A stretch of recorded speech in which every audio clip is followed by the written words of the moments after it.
हाय बेचारी बहू। सरिता की शादी एक अच्छे परिवार में हुई है। उसका पति रोहन उसे बहुत प्यार करता है। घर में उसकी सास शांति और ननद मीनाक्षी भी है, जो सरिता के किसी काम में दखल अंदाजी नहीं करती।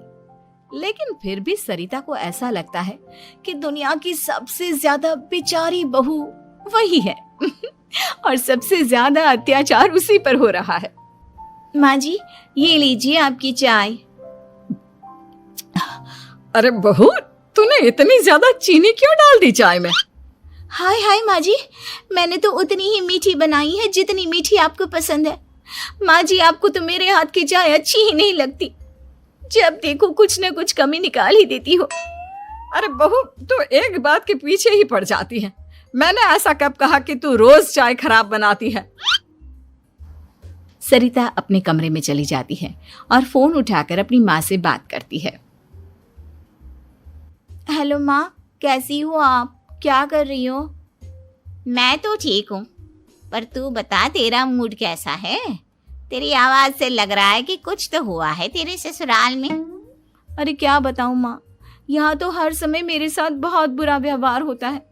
मैंने अपनी सास के लिए इतनी अच्छी चाय बनाई, लेकिन मेरी सास चाय पीते ही मुझे 4 बातें सुना दी।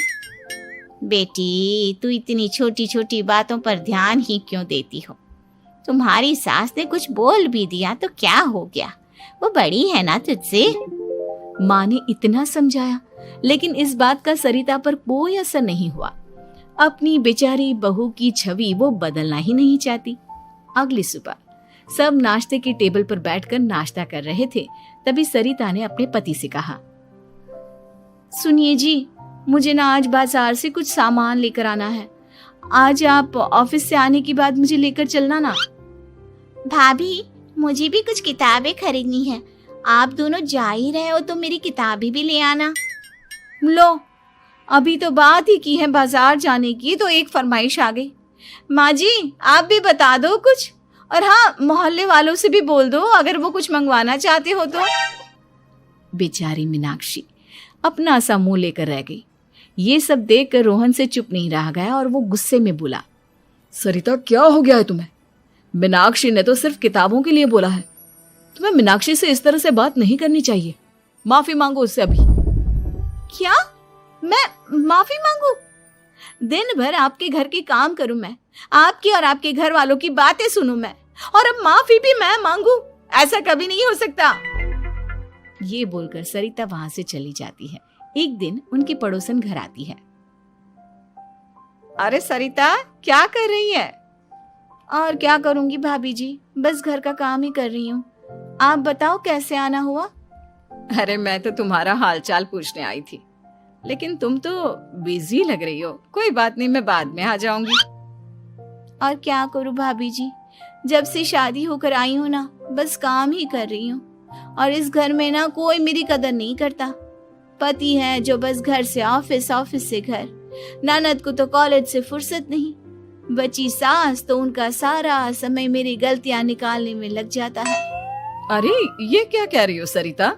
तुम्हारी सास तो पूरे मोहल्ले में तुम्हारी तारीफ करती फिरती है कि तुम बहुत अच्छी हो, पूरा घर तुम्ही ने संभाल रखा है।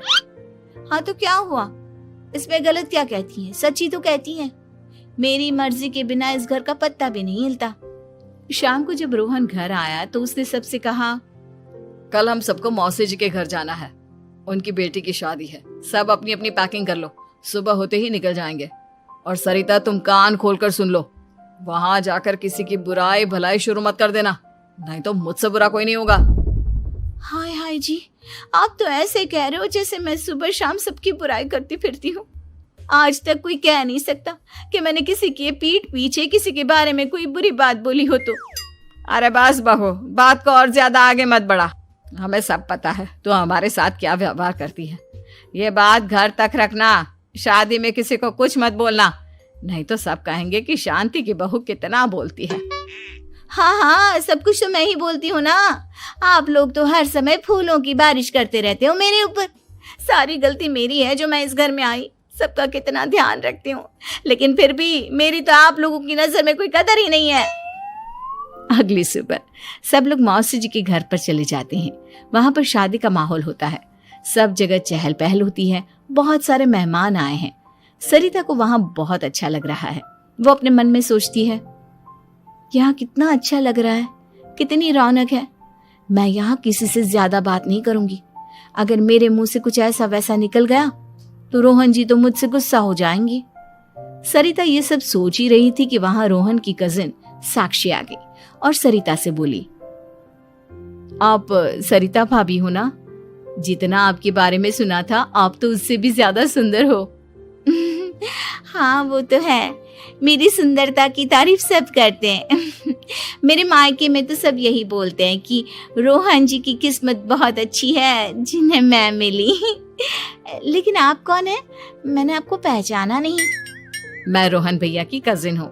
आपकी शादी पर नहीं आ पाई थी ना, इसलिए आप मुझसे मिली नहीं कभी। शांति मौसी और मीनाक्षी आपकी बहुत तारीफ करते हैं। क्या कहा तुमने? मेरी तारीफ? कभी नहीं।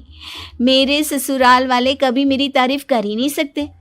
मैं इतनी अच्छी हूँ, मेहनती हूँ, लेकिन उन्हें तो मेरी कदर ही नहीं। सारा दिन घर का काम करती हूँ, फिर भी मेरी सास ना मुझे सुनाती रहती है और पति भी मेरी सास की साइड लेते हैं। ना कभी बाहर ले जाते हैं ना कहीं घुमाने। अगर घुमाने के लिए कभी बोल भी देना तो उनकी बहन बीच में आ जाती है। मैं कैसे रह रही हूँ उस घर में ये मैं ही जानती हूँ। सरिता की ये बातें सुनकर साक्षी को बड़ी हैरानी हुई। अब वो हर किसी के सामने अपनी बढ़ाई और ससुराल वालों की बुराई करने लगी। रोहन और शांति को सरिता पर बहुत गुस्सा आया, लेकिन वो चुप रहे। अगले दिन जब वो अपने घर पर आए, सरिता, तुमने क्यों सबके सामने मेरी इज्जत का तमाशा बनाया? तुमसे बोला था ना कि चुप रहना। अजी ऐसा भी क्या कह दिया मैंने जो इतना भड़क रहे हो? तुम जहां जाती हो अपना रोना शुरू कर देती हो, कभी किसी दूसरे की बात ही नहीं सुनती, बस अपनी कहती रहती हो। तुमने सबके सामने हमारा तमाशा बनाकर रख दिया है। हे भगवान, मुझे अपने पास बुला ले। जिस घर में मेरी कदर ही नहीं उस घर में मेरा क्या काम? अरे क्या करूंगी मैं यहाँ रहकर? जो भी आता है मुझे सुनाकर चला जाता है। मैं तो किसी से कुछ नहीं कहती।